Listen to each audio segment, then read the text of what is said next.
Assalamualaikum warahmatullahi wabarakatuh. Selamat pagi, siang, sore maupun malam.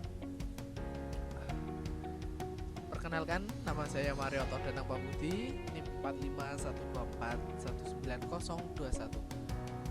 Pada kesempatan kali ini saya akan sedikit berbagi ilmu mengenai ketahanan energi terbarukan.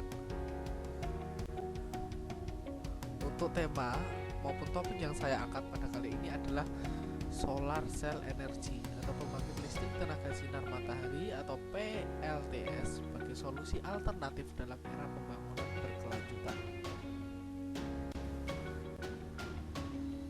Sebuah fakta mengatakan bahwa Indonesia terdapat 52 PLTU tersebar di seluruh Indonesia dengan jumlah kapasitas total 60.484 MW atau setara 81,35% dari total kebutuhan negara. Lantas, kenapa dengan jumlah PLTU tersebut? Nah, di sini jumlah PLTU besar, jumlah PLTU ini membawa pro kontra tersendiri. Dengan banyaknya PLTU yang berada di Indonesia, jumlah dari kebutuhan batu bara sebagai bahan baku dari PLTU ini semakin besar, maka akan berakibat pada naiknya atau bertambahnya jumlah penambang-penambang batu bara untuk memenuhi permintaan tersebut.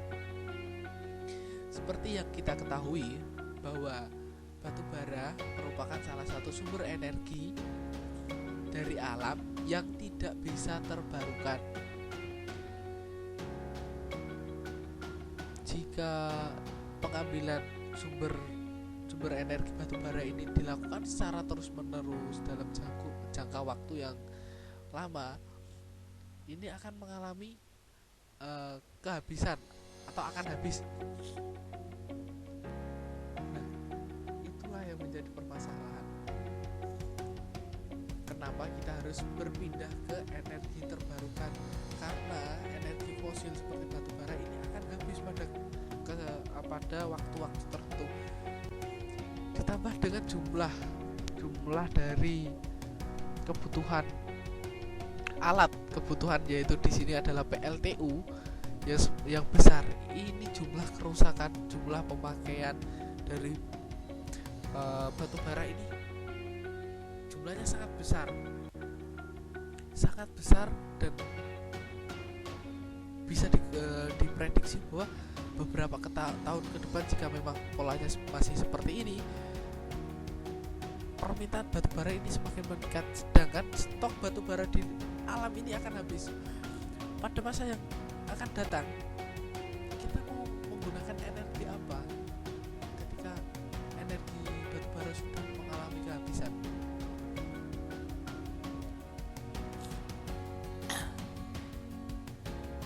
Dari penambangan batu bara tersebut membawa masalah-masalah lain terhadap masyarakat sekitar maupun bagi lingkungan.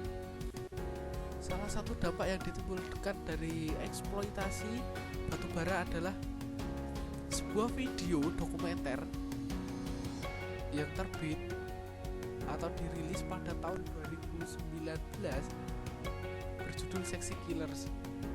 Dari video atau film dokumenter tersebut menunjukkan banyak sekali dampak kerusakan lingkungan, dampak masyarakat yang ditimbulkan dari adanya eksploitasi batu bara. Kerusakan hutan ditebang, dibuka sebagai lahan tambang, digali, penggalian juga ini akan memberikan dampak negatif tidak hanya ke lingkungan tetapi juga ke masyarakat. Dari sisa-sisa bahan tambang seperti tanah galian, mineral dalam tanah galian ini dapat teroksidasi dengan oksigen sehingga menghasilkan yang namanya air asam tambang. Nah, apa apa yang membuat air asam ini menarik? Air asam ini dapat melarutkan logam-logam berat di dalamnya. Jika ini terjadi dan aliran air dari air asam tambang ini mengalir ke sumber air masyarakat, ke sanitasi masyarakat, dikonsumsi masyarakat, digunakan untuk pemenuhan kebutuhan masyarakat, timbal-timbal ini akan masuk ke dalam tubuh masyarakat, tubuh si pengguna air ya tentunya. Nah, ini memberikan dampak buruk bagi kesehatan. Banyak nanti akan memunculkan permasalahan kesehatan, keracunan. Nah, tentu saja ini akan sangat merugikan. Memang benar dalam sebuah industri pertambangan batu bara ini menghasilkan keuntungan, tapi keuntungan untuk siapa? Untuk pribadi dari para penambang dan kepentingan-kepentingan tertentu. Dalam video ini dijelaskan, diperlihatkan dari sekian banyak PLTU yang memerlukan bahan bakar batu bara ini. Mereka sangat memberikan dampak yang negatif, lebih dampak ke negatif terhadap masyarakat. Lahan masyarakat yang semula adalah lahan pertanian digusur untuk pembangunan PLTU-nya sendiri maupun pembukaan lahan pertambangan, karena memang jika dibandingkan dengan para pengusaha, masyarakat atau petani kecil tentu saja sangat jauh mengenai kekuasaan dan dampak kegiatan yang bisa mereka upayakan untuk mempertahankan hak mereka. Banyak dari masyarakat yang kehilangan pekerjaan, tanahnya digusur, digunakan sebagai lahan pembangunan PLTU, dan masih banyak lagi. Banyak dari permasalahan kesehatan yang timbul di masyarakat. Dari video ini sangat memprihatinkan bagi masyarakat di luar yang mungkin tidak terdampak akibat adanya PLTU. Ini sangat miris. Sangat disayangkan jika potensi Indonesia yang seperti ini tidak dimanfaatkan. Karena apa potensi besar ini? Karena Indonesia ini dianugerahi sebagai negara dengan iklim tropis. Dalam satu tahun terjadi hanya 2 musim, yaitu musim penghujan dan musim kemarau. Pada musim kemarau, sinar matahari dapat bersinar di bumi itu dari lamanya dari 8, paling minim itu 8 jam sampai 12 jam full non-stop. Ini sangat besar sekali. Kita diberikan anugerah, diberikan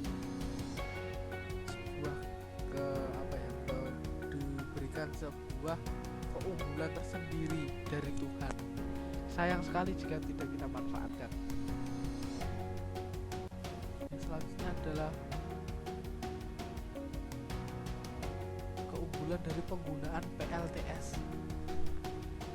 Ada 2 keunggulan. Yang pertama adalah tersedia energi ramah lingkungan.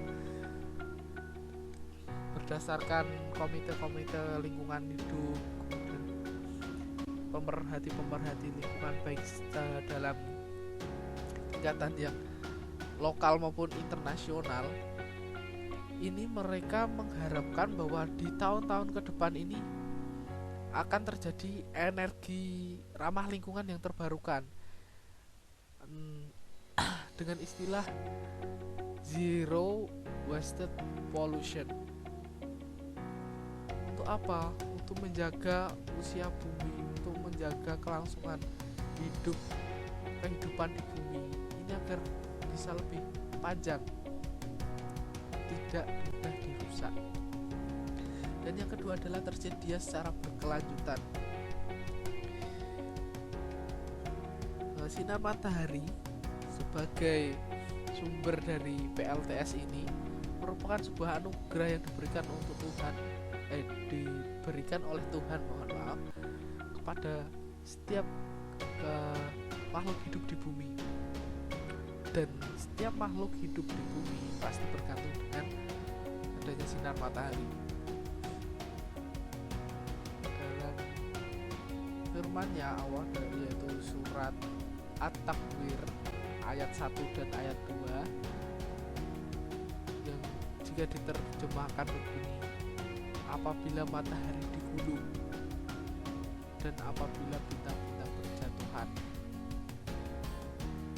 Ini menjadikan indikasi bahwa sinar matahari ini akan terus ada hingga nanti pada akhirnya Tuhan mengatakan, atau Allah mengatakan, sudah cukup kehidupan di bumi, atau dalam arti lain bumi mengalami kiamat.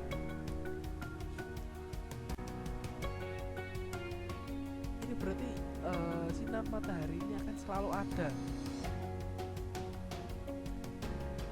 terus mengawal kehidupan makhluk hidup di bumi. Sayang jika tidak dimanfaatkan dengan maksimal. Yang selanjutnya adalah tantangan mengenai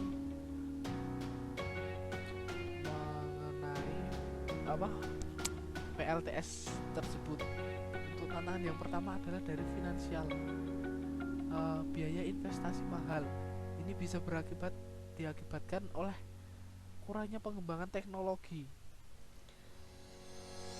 Pengembangan teknologi di sini dimaksudkan adalah berorientasi pada penekanan biaya produksi dari solar cell tersebut.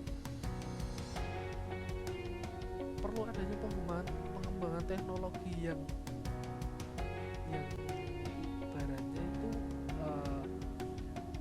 mudah dijangkau, dengan biaya yang mudah dijangkau oleh berbagai kalangan, sehingga harapannya pada penerapan energi solar cell ini tidak hanya diterapkan oleh negara-negara maju, tetapi dapat diterapkan juga oleh negara-negara berkembang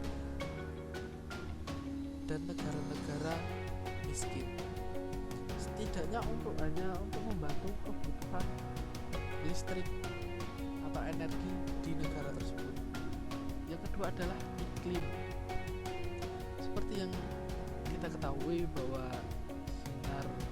pembangkit listrik tenaga sinar matahari ini sangat bergantung kepada alam, yaitu matahari. Daya atau energi yang akan dihasilkan dari PLTS ini akan menurun ketika mendung karena berkurangnya sinar matahari yang sampai ke bumi. Oke, ini bisa diakali, digantikan dengan penggunaan baterai penyimpanan energi yang memiliki kapasitas yang mumpuni untuk membackup dari kemungkinan mendung seperti faktor tersebut. Kemudian bagaimana cara kerja sel fotovoltaik atau PV panel yang merupakan komponen utama dari sel surya atau solar cell. Jadi kinerja sel fotovoltaik atau PV panel hampir sama dengan sebuah diode. Pada sel tersebut terdiri dari N layer dan P layer. Dua layer tersebut disatukan menjadi PN junction. PN junction adalah hasil doping silikon murni. Pada PN junction terjadi perbedaan kutub positif dan negatif. Energi sinar matahari membawa elektron-elektron yang akan memecah neutron yang terdapat pada PN junction menjadi elektron-elektron bebas. Elektron ini akan bergerak dari kutub negatif menuju kutub positif secara terus-menerus. Aliran inilah yang dimanfaatkan sebagai sumber energi listrik. Baru-baru ini, bahan fotovoltaik molekul kecil berbasis diketopirolopirol atau DPP telah dieksplorasi secara intensif. Efisiensi konversi daya atau PCE untuk donor molekul kecil berbasis DPP telah ditingkatkan hingga angka 8%. Dan pada single PV panel dapat menghasilkan 0,5 volt. Satu panel solar cell dapat diisi 30 single PV panel sehingga didapat kurang lebih 15 volt. Jumlah tersebut akan meningkat dengan bertambahnya jumlah solar panel. Dan untuk penerapan tersebut mungkin dari pemerintah bisa memberikan dukungan dan stimulus kepada masyarakat dalam pemasangan solar panel, baik secara dalam skala rumahan maupun dalam skala industri. Perusahaan-perusahaan maupun instansi yang cukup mapan bisa diberikan regulasi untuk memiliki solar panel untuk membantu memenuhi kebutuhan listrik mereka, sehingga kebutuhan listrik mereka ini tidak bergantung pada PLTU. Nah, mungkin itu yang bisa saya sampaikan dan saya sharingkan. Jika ada pertanyaan maupun sanggah-sanggahan dan kita sama-sama belajar di sini, dipersilakan. Dan selebihnya terima kasih atas perhatiannya. Wassalamualaikum warahmatullahi wabarakatuh.